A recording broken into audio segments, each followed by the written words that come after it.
Mesdames et messieurs, bienvenue à ce nouveau numéro de votre magazine ActuB. C'est toujours un grand plaisir de vous savoir très nombreux à suivre cette émission qui décrypte, qui analyse et qui commande pour vous les faits d'actualité. On va aujourd'hui faire les points sur la destitution de Richard Mouyej. On va revenir sur ça. De son côté, ces sociétés crient à la violation de la procédure. Et jusqu'à ce jour, selon les journaux Africa News, Richard Mouyej n'est pas toujours notifié 5 jours après sa destitution. On va essayer de décortiquer cette question. On va aussi faire les points sur la rentrée parlementaire. Mbosoko Dia martel sur l'accélération dans la désignation des animateurs de la CENI et du côté de la Chambre haute du Parlement. Bati Lukwebo annonce des grandes réformes. On va aussi revenir, si le temps nous le permet, à la mise en liberté provisoire d'Eteni Longondo, mais aussi la marche réprimée de la Mouka. Sur ces plateaux, je reçois Mardoché Nsele qui signe son grand retour après plusieurs mois d'absence. On va essayer donc de décortiquer avec lui surtout les sujets de la province de Lualaba. Bienvenue, maître. Merci, mon frère. Comment allez-vous? Hervé. Non, ça va. Alors, maître Mardoché, il faut signaler ici que vous avez pratiquement plusieurs mois que vous n'êtes plus passé ici. C'était indépendamment de nos volontés respectives. Alors là, il s'est passé des choses au niveau de la province de Lualaba, une province pour laquelle vous avez toujours parlé. Richard Mouyej, Fifi Masuka, les deux qui étaient, je dirais, à couteau tiré là.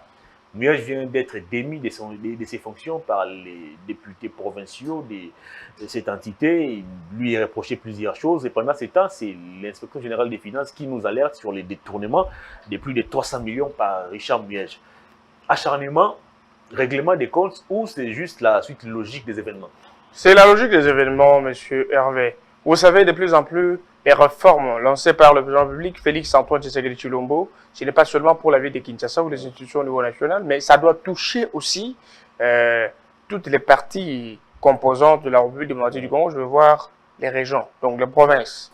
La province du Lualaba, c'est une province qui regorge beaucoup de potentialités. C'est une province qui était sacrifiée par le gouverneur Mouyej. Une province qui a servi pendant 6 mois à un groupe d'individus qui se sont enrichis, qui sont devenus des hommes riches aujourd'hui. Et l'arrogance, l'orgueil, n'est-ce pas, qui repose sur ce socle de fortune ou de bien mal acquis, a poussé le gouverneur Mouyej à remettre en cause même les compétences scientifiques, politiques du président public devant tout le monde. Il a humilié les chefs de l'État.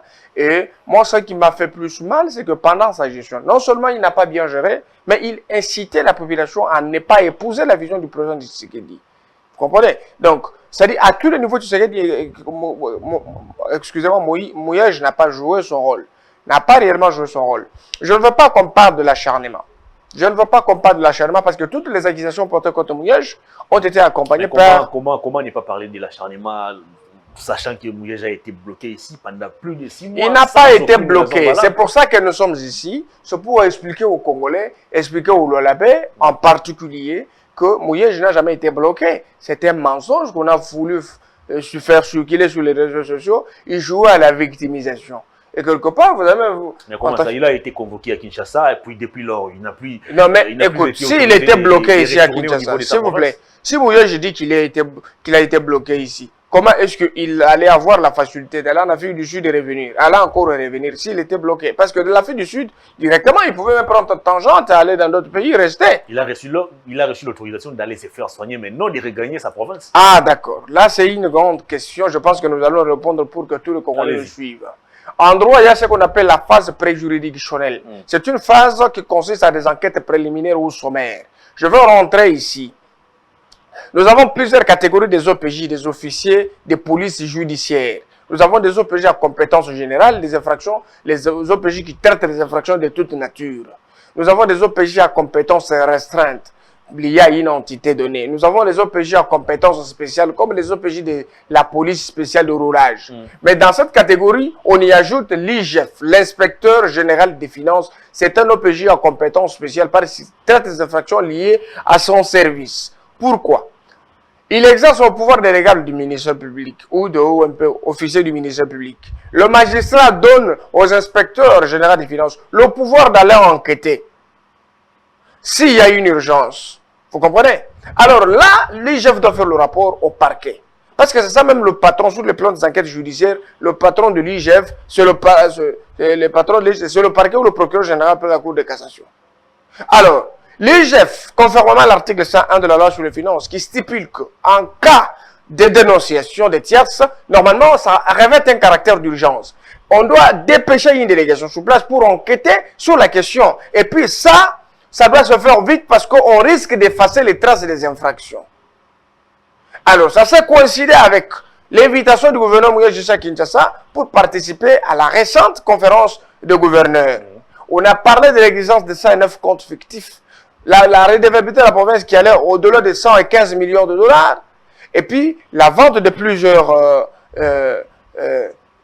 biens de l'État. Nous avons parlé de 2 hectares de Manguéji qui ont été vendus contre la volonté de l'Assemblée provinciale du Lualaba. Il n'y a jamais eu avis préalable. À 2 600 000, ce Mouyage seul qui connaît là où l'argent est parti. La deuxième des choses, Mouyage a vendu la Guise House de Sampassa, le bâtiment qui était acheté pour construire des bureaux de ministères. Parce qu'aujourd'hui, il faut que les Congolais réalisent que sous Mouyage, il y a 5 ministères qui louaient de maisons. Il y a même d'autres ministres qui ont fait louer leurs maisons comme bureau. Et on appelait ça province pilote. À l'époque de Mouyage, si aujourd'hui nous avons consommé des escroqueries médiatiques avec quelques esprits faibles ici à Kinshasa, qui ont cru que oui, Mouyage c'était un bâtisseur, c'était un mensonge. Moi, je suis là, je sais que le pauvre Mouyage me regarde, c'était un mensonge, c'était une escroquerie. Il a construit les lois là-bas. Il n'a pas construit. Je vous donne la vraie version de fait. Je viens du Lualaba, je connais comment est-ce que le Lualaba a évolué. Il y a eu 4 ouvrages que Mouyage a présentés en 2015, de projets. Construction de l'Assemblée provinciale, la BCC, pavillon présidentiel, hôtel du gouvernement. À 2015 jusqu'en 2018, on va achever un ouvrage hôtel du gouvernement le plus surfacturé à 9 millions de dollars par le même Eraïm, sujet indien, le partenaire privilégié de Mouyage. Les 2 autres ouvrages, je parle des pavillons présidentiels et la BCC achevé par Mme Fifi Masuka dans 2 mois avec les mêmes sources que Mouyage utilisait. Mais ça c'est achevé dans 2 mois, mais l'autre est achevé 5 ans après. Il y a encore l'autre que Mme Fifi Masuka est en train de booster pour que ça termine le plus vite possible. Vous allez établir un parallélisme entre la gestion de Mouyage et celle de Mme Masuka qui n'y a pas photo. Mme Masuka, c'est un bon patriote qui travaille réellement pour la cause de son peuple. Je vais encore plus loin. La province reçoit 10 822 000 dollars de redevances par mois, mon frère. Mais la province est endettée dans une échéance réduite de 109 millions de dollars. On se pose des questions. Comment une province pilote sous un bâtisseur, comme les autres le disent, peut vivre en dessous de son moyen? Et puis, elle participe à 4,9% au budget national. Même il y a des provinces qui n'ont pas de potentialité qui là-bas, mais participe à 4,9%. C'est une opprobre, c'est une honte, il y a des soucis. Le Grand Katanga, le Haut Katanga avec Kaboula, ça participe à 10,9%. Mais comment expliquer une province pilote sous un bâtisseur de la manière que les gens l'ont chanté ici? Comment ça peut participer à 4,9%? Nous ne sommes pas là pour faire des accusations gratuites. C'était la vérité. Et essayez de comprendre que dans la loi sur la libre administration de la province, on n'a pas permis à une province comme entité d'avoir 2 comptes ou des sous-comptes. La province doit avoir un seul compte qu'on appelle le compte du trésor. Et toutes les actes générateurs de revenus quand se payés sont canalisés dans le compte du trésor pour établir une véritable traçabilité dans le paiement du fonds de l'État, ceci au profit de la maximisation des recettes. Alors, allez-y comprendre qu'au là-bas, sous Mouyage, 109 comptes fictifs que lui-même gérait. Mme Masuka ne connaissait rien du tout, l'IGF n'en connaissait rien du tout, encore moins l'Assemblée provinciale du Lualaba. C'est-à-dire, lui, c'était un État, c'était un chef d'État dans un autre. C'est comme ça que Mouyage voulait gérer la province du Lualaba. Alors, imaginez-vous que dans le compte du trésor seulement, il y avait une seule taxe, c'est la taxe de TFM qui était en train d'être canalisée là-bas. C'est à travers cette taxe qu'on a pu réaliser des petites réalisations là-bas. Alors, si maintenant il faut aller plus loin, Madame Masuka Fifi, elle est sortie de sa réserve pour dire non, ce n'est pas comme ça que nous devons diriger la province. Nous avons un nouveau président élu, c'est Félix Tshisekedi. La légitimité du chef de l'État dans la province du Lualaba était évaluée à un pourcentage faible. Je parlais de 19-20%. Pourquoi? Et c'est parce que on ne savait pas faire une bonne campagne d'évangélisation, de bien fondée de la vision de Tshisekedi. Vendre ce que Tshisekedi a promis aux Congolais au Lualaba pour leur faire comprendre que le chef de l'État, Félix Tshisekedi, a un plan merveilleux pour tous. Voilà son projet de société. Notre programme d'action du Lualaba doit corroborer avec ce que le chef de l'État a promis pour que le Lualaba sente la présence de Tshisekedi et son action ici au Lualaba. Mais c'est le contraire. Comment un gouverneur de province, un représentant du chef de l'État s'oppose à sa vision publiquement pour dire que j'ai 66 ans, je ne pourrai jamais changer de position pour devenir membre de l'Union sacrée. Je préfère demeurer kabbyliste jusqu'à ma mort. Il était obligé sur le plan de droit et politique. Pourquoi? Il est libre d'avoir un courant. Tu peux être kabbyliste, n'est-ce pas? Mais dans le cadre institutionnel, vous avez un président au sein des institutions qui a une vision purement contraire à celle de votre mentor, qui est Joseph Kabila. On n'a pas refusé d'être kabbyliste, ce n'est pas un péché. Mais quand on dit ouvertement qu'on s'oppose à celui que tu représentes légalement, que non, voilà, je ne veux pas devenir membre de l'Union sacrée parce que j'ai 66 ans, je préfère les mariages. J'ai compris que c'était la livresse de biens mal acquis à la tête de la province qui a poussé Mouyej à faire de propos pareils. C'est Mouyej, l'unique gouverneur qui a humilié le chef d'État en présence de tous.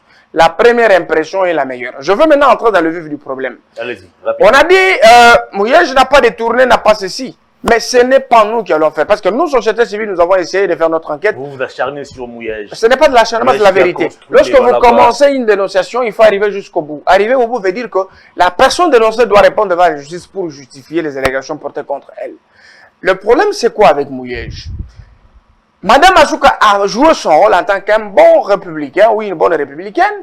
Elle a dit, voilà, la province n'est pas bien gérée. Regardez, nous sommes redevables d'autant d'argent, tandis que nous recevons autant de redevances. Voilà ceci, voilà ceci. Elle a éclairé l'opinion. Et lui, je fais descendu conformément à l'article 101 de la loi sur les finances pour enquêter dans l'urgence sur les allégations portées contre Mouyej. Et on a eu le rapport. L'UGF n'était pas dans l'obligation de publier ce rapport le plus vite possible. L'UGF a donné la possibilité à Mouyej d'apporter le moyen de défense. Parce que il faut qu'il y ait confrontation. C'est ça, la traditionnelle, n'est-ce pas?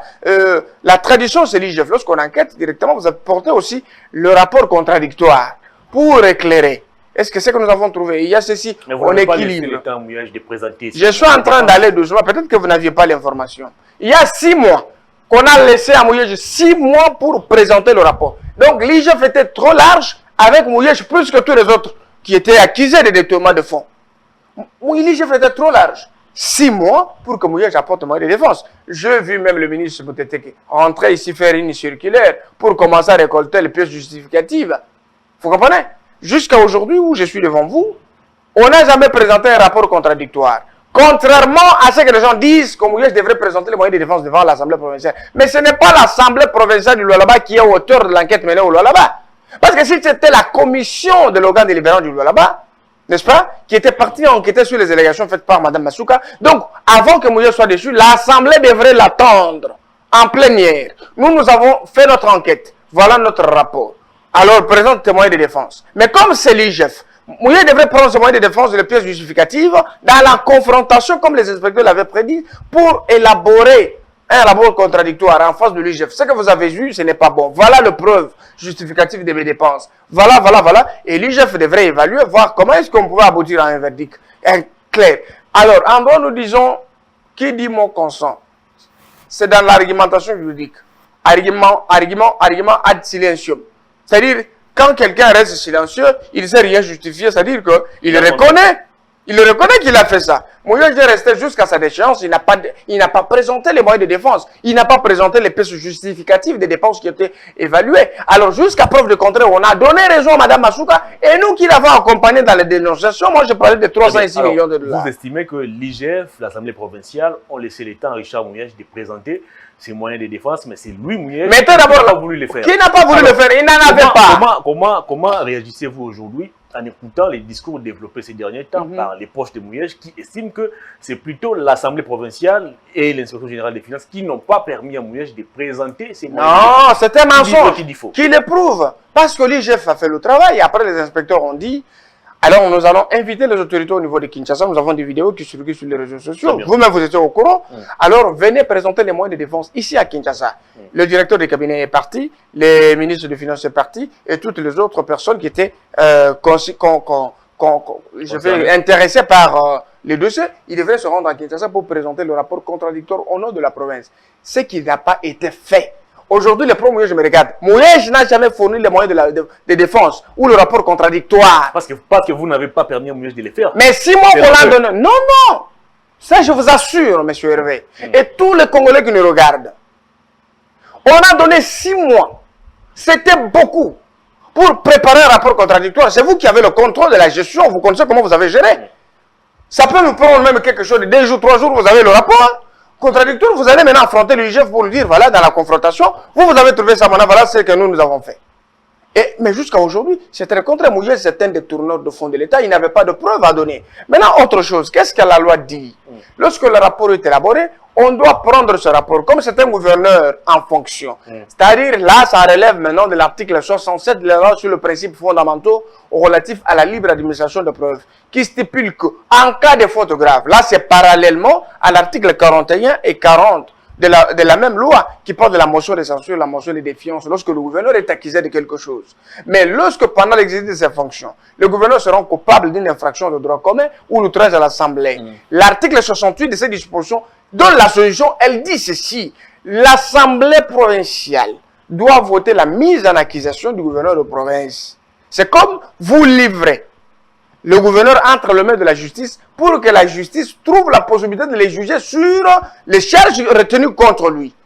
Vous comprenez? Parce qu'il suit les privilèges des juridictions et les immunités.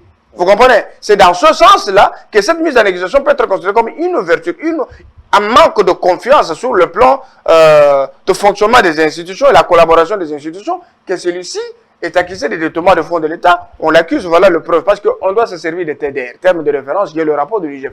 On ne peut pas voter la mise en accusation en l'air. Est-ce que les gens se posent la question, est-ce que les élus ont le pouvoir? Mais oui, allez-y lire le FIP, à l'article 212, qui donne le pouvoir aux élus provinciaux. Vous comprenez? D'avoir cette compétence de traiter la nature de toute matière ici, dans leurs juridictions respectives. Alors l'article 68 aussi devrait être soutenu par le règlement d'ordre intérieur de l'Assemblée provinciale. Allez-y lire l'article 205 le règlement d'ordre intérieur de la province du Lualaba, qui a le même contenu que l'article 68 de la loi sur l'administration de province. Les gens qui disent qu'il y a eu vice de procédure, qui nous prouvent noir sur blanc, nous sommes en train de dire le droit, c'est ça la procédure. C'était une procédure conforme à la loi. Il n'y a jamais eu. Bien sûr. Et comme il est déchu qu'il ne s'entête pas de ne pas déposer sa démission, parce que j'apprends qu'il a déjà déposé sa démission. Non, il n'est pas toujours. Il doit déposer. Non, il est notifié hier. Allez-y vérifier. Il est notifié hier. Alors, la Cour constitutionnelle doit prendre acte de sa déchéance, vous comprenez? Et ça va ouvrir la porte, n'est-ce pas, à la confirmation de l'intérim pour que la province puisse bénéficier des élections, avoir un nouveau gouverneur, un nouveau gouvernement, alors afin de permettre au chef de l'État d'avoir... Selon les proches de Mouyej, la procédure qui a conduit à la destitution de cet ancien gouverneur désormais n'a pas été respectée. C'était une procédure biaisée. Vous avez procédé de la même manière comme c'était le cas avec Zoé Kabila au Tanganyika. Il est convoqué à Kinshasa et derrière lui, vous convoquez une plénière rapidement et puis il est déchu. On accuse vous, bon, pas vous, personnellement, on accuse les ténors de l'Union sacrée d'avoir une mainmise sur ce qui s'est passé au niveau de la province de Lualaba. Vous savez, en droit, on dit actor incubit probatio. Celui qui allègue un fait à la charge de l'approuver. L'UIGF a fait des allégations contre Mouyej sur les dénonciations faites par Mme Massouka. De 300 millions de dollars. De 369 millions de dollars. Et puis ça fait de Mouyej le plus grand détourneur de tout le temps, depuis que le Congo est Congo. Depuis 1960, on n'a jamais connu un homme politique qui détourne au-delà de 300 millions. Il peut être le premier, je pense qu'avec beaucoup d'honnêteté, Mouyej devait être mis dans le musée congolais. Les enfants devraient étudier que le tout premier gouverneur ou homme politique congolais qui a volé beaucoup d'argent à la tête de sa province, c'est Mouyej. Alors, les allégations portées contre Mouyej, c'est ça même le rapport à charge, n'est-ce pas, sur le détournement des fonds de l'État. Maintenant, le rapport est là, l'UIGF a fait ce rapport. L'UIGF doit respecter la procédure. L'Assemblée qui a investi, n'est-ce pas, Mouyej doit les livrer. Voilà le rapport que nous avons trouvé. Noir dans ces procédures. Non, évitons d'abord les mains noirs. Ce n'est plus une question. Non, allons-y sur le plan du droit. Parce que à l'Assemblée provinciale du Lualaba. Vous avez refusé d'adhérer à l'Union sacrée. Non, qui a dit que non, si Mouyej a refusé d'adhérer à l'Union sacrée. Non. Écoute, au sein de l'Assemblée provinciale du Lualaba, tout le monde n'est pas mouyejiste, tout le monde n'est pas de l'Union sacrée de la nation. Il y a les autres qui se sont abstenus. Il y a les autres qui ont voté pour, les autres qui ont voté contre. Très bien. Alors, c'est pour vous dire que la procédure a été respectée. Le rapport était là, ce qui a servi de terme de référence à l'Assemblée provinciale, conformément à l'article 67 et 68. L'article 212 de l'OFIP et l'article 205 du règlement d'ordre intérieur. On a voté la mise en accusation et il est déchu. Maintenant, ce qui reste à faire, c'est que Mouyej, qu'il prenne les moyens de défense qu'il devrait présenter, ce qu'il disait, présenter à l'Assemblée. Allez présenter en justice parce que c'est pas encore tard. Il joue encore de la présomption d'innocence qui est plus forte que la présomption de condamnation. Deux questions pour terminer les dossiers. Lualaba, Richard Mouyej, désormais déchu et accablé par les rapports de l'IGF, il aurait détourné plus de 300 millions. Est-ce qu'on va se limiter aux accusations, on va se limiter à la destitution ou cette fois-ci, l'affaire sera vraiment portée au niveau de la justice, Mouyej sera jugé, condamné ou acquitté. S'il sera condamné, est-ce qu'il y aura possibilité qu'on puisse retracer la destination prise par les 300 millions et les restituer au niveau de la caisse de l'État? C'est ça même l'important. C'est ça l'important. Parce que je pense que le travail est déjà fait, la procédure elle est normale. Nous avons apprécié, parce que moi personnellement, je me félicite par le travail que je fais. J'ai pris beaucoup de risques pour dénoncer sur Mouyej parce que c'était pas de la mer à boire. Mouyej a détourné l'argent plus de 369 millions de dollars. C'est un chiffre d'affaires.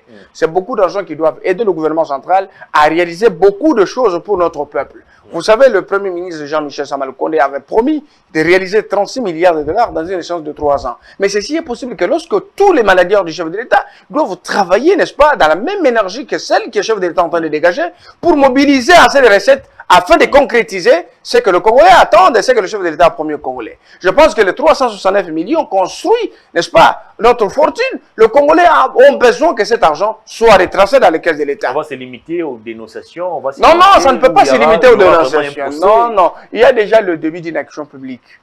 Vous comprenez? L'action publique débute devant l'OPJ. Ce n'est pas devant le magistrat. Parce que le pouvoir, quand l'OPJ, c'est le pouvoir du magistrat. Très bien. Alors, l'action publique ne s'éteint pas comme ça. Il faut qu'on ait un verdict. C'est-à-dire, lorsque le rapport est déjà déposé, et puis accompagné avec la mise en exécution de l'Assemblée provinciale, alors nous attendons aussi qu'il y ait une fixation. D'abord, ça c'est une citation directe, parce que le rapport est déjà, le procureur peut seulement prendre le rapport, le transmettre, et le fixer aux tribunaux. Alors, ce qui est important, c'est à retenir, c'est qu'il y aura audience publique contre Mouyej. Ce que nous attendons, c'est la compagnie à Makara, c'est ça même son demeure. Ce qui est important pour le moment, c'est que la province a la chance d'avoir une femme forte. Madame Masuka, qui fait de grandes réalisations et qui travaille conformément dans la vision du chef de l'État. C'est là que j'ai compté boucler ce chapitre. Maintenant que Mouyej est parti, Fifi Masuka a devant elle plutôt un boulevard. Il y a des élections qui sont annoncées dans les 14 provinces à problème. Et Lualaba maintenant n'a plus de gouverneur. Je crois qu'on va l'annexer aussi comme 15e province. Fifi Masuka est-elle partie pour briguer cette fois-ci, légalement et légitimement, la province des Lualaba? Vous savez une chose, c'est que la gestion, pendant les termes de Mme Masuka de 6 mois, conçue sur le socle de sa légitimité. Aujourd'hui, c'est la femme la mieux aimée au Lualaba, même au Congo. Je veux vous dire qu'il y a des provinces qui combattent... Aucun sondage n'a été mené pour aboutir à ce que vous dites. Non, il ne faut pas lier Mme Masuka à ce qui se passe à l'Assemblée. Elle n'a rien à voir avec tout ça. Mme Masuka, elle est gouverneure de fait. Donc c'est ça, la loi établit comme ça le principe de la continuité, le principe de la continuité et la préséance. La donne le pouvoir de continuer la gestion de la province. Maintenant, pour le moment, c'est qu'aujourd'hui, tous les Lualabais sont déterminés d'avoir Masuka à la tête de cette province pour une gestion aisée des finances. Bien sûr, c'est la vérité. C'est la vérité. Beaucoup de Lualabais disent, mais nous avons plongé dans un marasme. La province est à l'agonie, sacrifiée par des démons. Aujourd'hui, vous avez Masuka, c'est une ange de la délivrance des institutions. Aujourd'hui, j'assume ce que je dis. Si nous avons connu la vérité sur les 369 millions, c'est grâce à Mme Masuka. Si le chef d'État aujourd'hui a une forte légitimité dans la province du Lualaba, c'est grâce à Mme Masuka. Si aujourd'hui tout est remis en ordre, il y a l'assainissement au sein des institutions et que tout fonctionne convenablement, je pense que c'est grâce à Mme Masuka. Et aujourd'hui, le Lualaba est converti en un grand chantier. Un grand chantier, il y a beaucoup d'infrastructures de l'État qui sont en train d'être construites parce que c'est une question de volonté. Ce que Mouyej avait lancé dans les oubliettes, parce que je vous assure, au Lualaba, il y a plus de 1600 personnes qui passent dans la belle étoile, que Mme Masuka a voulu privilégier à travers un projet qui doit... Vous présentez Fifi Masuka comme cette dame qui va sauver les Lualaba. Pourtant, il y a des langues qui estiment que Masuka est là pour faire plaisir aux conseillers, à ceux qui sont proches. Non, c'est des langues sur le toit. Du chef de l'État. À lieu place de travail pour la province, pour la population. C'est du n'importe quoi. C'est n'importe quoi. Et Masuka, telle qu'elle est là, elle peut abandonner. Rester chez elle. Elle ne manque rien. Regarde d'abord l'âge qu'elle a. Les conseils du chef de l'État défilent là-bas, tant et à contre. Ce sont des mensonges, ce sont des explications. Maintenant, revenons après. Revenons. Lorsqu'un conseil du chef de l'État va au Lualaba, ça doit gêner pourquoi? Pourquoi seulement les Lualaba? On a 26 provinces. Pourquoi on n'est pas C'est ce allé que... ici Ça, c'est ton point de vue. Ça, c'est ton point de vue. Ça, c'est ton point de vue. C'est le point de vue de pro-Mouyej aussi. Parce que lorsqu'il croit que le chef de l'État, s'il vous plaît, Madame Massouka a été invitée par la famille logique du président public. Elle est partie, c'est en fonction de sa gestion. La gestion de Madame Massouka a fait de la chouchou de beaucoup de personnes. Aujourd'hui, vous avez vu, quand elle vient ici, elle a rencontré l'honorable président de l'Assemblée nationale, Christophe Bonsokodjo. Mais ce n'est pas pour un bouchon de pain. Elle a été appréciée. On dit, mais c'est une femme très courageuse. Elle fait partie des têtes d'affiche de femmes qui impactent et qui imposent un leadership féminin robuste. La femme de Massouka que vous voyez, parce que vous n'avez pas encore la chance de la rencontrer en face. C'est une femme très intelligente que Mouyej. Très intelligente et très sage. Vous le pensez? Mais je vous dis, Mouyej a 67 ans, mais elle est fédérale. Il demeure fédéral d'un parti politique, d'abord un parti médiocre, un parti d'antivaleurs ici du PPRD. À 65 ans, quand tu es un leader, mais tu représentes une autre personne. Mais Massouka, déjà à l'âge qu'elle a là, elle doit avoir, si je ne m'abuse pas, 53 ans. Vous comprenez? Elle est présidente nationale d'un parti politique, avec une idéologie claire pour le bien des Congolais. Aujourd'hui, elle est au sein de l'Union sacrée, pas à travers un parti politique de quelqu'un, mais c'est au nom de son parti. Vous comprenez? Madame, alors, et regardez ce que... Elle mène un très grand lobbying. Mais elle arrive ici à qui? S'il vous plaît, elle arrive au là-bas. Et tout, il y a plus de 209 personnes qui touchent l'argent de l'État, 900 $, ainsi de suite. Sous Mouyej. Quelqu'un qui vit aux États-Unis, mais il a un matricule là-bas, il bouffe l'argent. Alors, Mouyej, je sais qu'il est important, c'est de nous amener des falis pour nous faire danser, enivrer les jeunes avec du whisky, pas même la bière. On l'avait même appelé Papa Zengalouket. Vous comprenez? Alors, vous avez une certaine médiocrité à la tête de la province la plus riche. Non, Papa Confusion. Papa Confusion et puis Zengalouket. C'est ça les noms qu'on l'a donné. Alors, imaginez-vous que lui, et voilà, il se réjouit lorsqu'il y a des gens qui tournent tout autour de lui, on l'apprécie, Papa Solution. Parce que les gens souffrent, il y a des avenues sales. Il n'y a pas de courant, il n'y a pas d'électricité. Sous Mouyej, vous pouvez ramasser plus de 5 cadavres, 4 cadavres, monsieur Hervé. Abattu, et puis lâchement abattu par des inconnus. On va terminer l'émission avec la rentrée parlementaire. Les Sénats, l'Assemblée nationale, les députés et les sénateurs ont retrouvé les chemins de l'hémicycle. Mbosso Kodia qui parle de l'accélération du processus de la désignation des animateurs de la CENI. Bati Lukwebo annonce des grandes réformes. C'est de ramasser un peu le tout et commenter. Moi, je pense que c'est très important parce que tout ce qui nous intéresse, je vais d'abord commencer avec Bati Lukwebo. Je veux qu'il prenne des mots avec des contenus. Quand il parle de grandes réformes, hein, moi, je vais l'appuyer. C'est bien, cette ambition. Mais je veux que ça soit une ambition très concrète. Dans la mesure où ce qui importe pour le moment, ce sont des réformes institutionnelles. Il faut que la République démocratique du Congo, sous le régime de Félix Tshisekedi, parce que le tshisekedisme, c'est un système clair et net que le peuple a facilement épousé. Alors, ce système doit s'imposer sur les insuffisances du kabylisme, qui est un système diabolique que l'Afrique n'a jamais connu. Alors, je pense qu'il devrait travailler plus, investir dans le démos, donc investir dans le temps. Chasser la médiocrité au sein des institutions, même eux aussi sortent de l'école de la médiocrité, ils doivent donner l'exemple des bons convertis. Les réformes, oui, nous avons besoin de consommer ces réformes pour qu'elles retombent. Alors, s'il faut aller du côté CENI, moi je suis d'accord.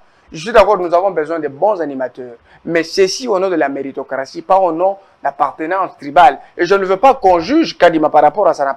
Moi, ça m'a fait très mal. Je peux être comme je suis là, je suis du Kassa, mais je ne partage pas le même point de vue avec Tshisekedi.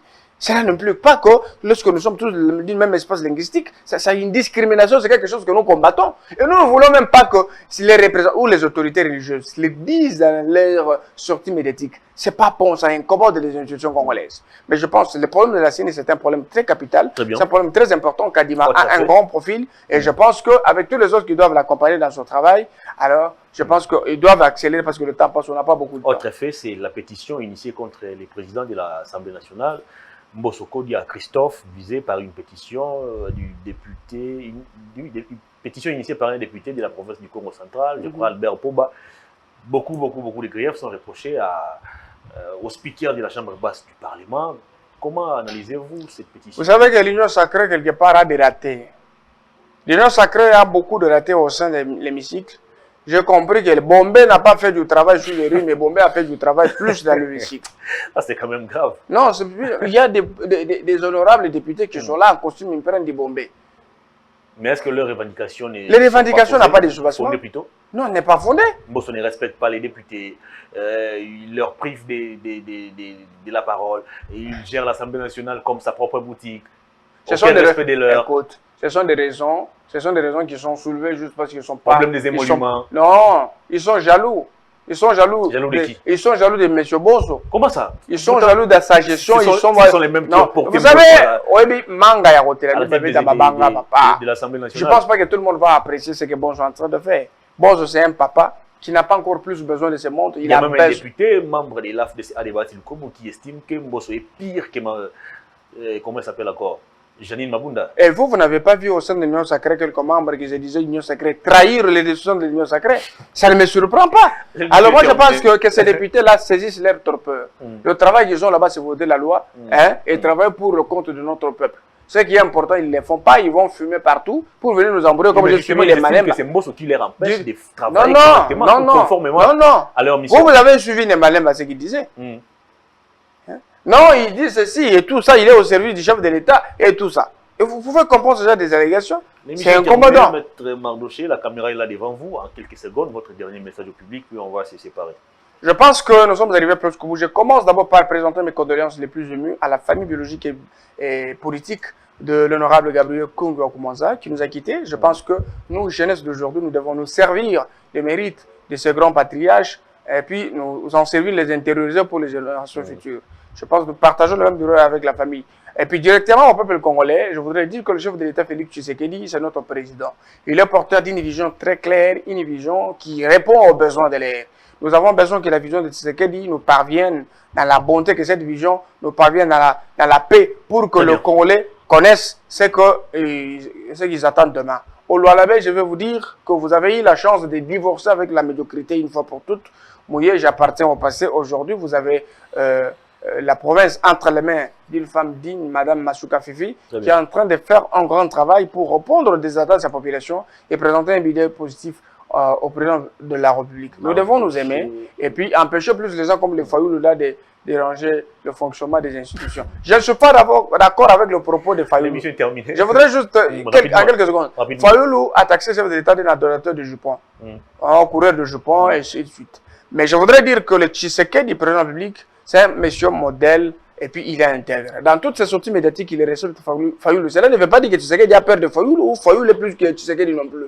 C'est juste un symbole d'une éducation chrétienne et une bonne éducation qu'il a reçue. Il faut lui faire attention. Si peut-être lui, il ne sait pas séduire les femmes, il ne sait pas séduire les Congolais, peut-être c'est qu'il y a une qualité de ce côté-là. Ce n'est pas un défaut. Il a une femme à la maison, je pense que c'est suffisant pour lui. Non, oui, c'est suffisant. Moi, je n'ai pas besoin de respecter ce qu'il dit, mais il doit faire attention aux propos qu'il a proférés contre un président de la République que nous respectons et un président de l'Union africaine en fonction. Votre message est passé. Mardoché, c'est les merci de votre passage. Merci beaucoup.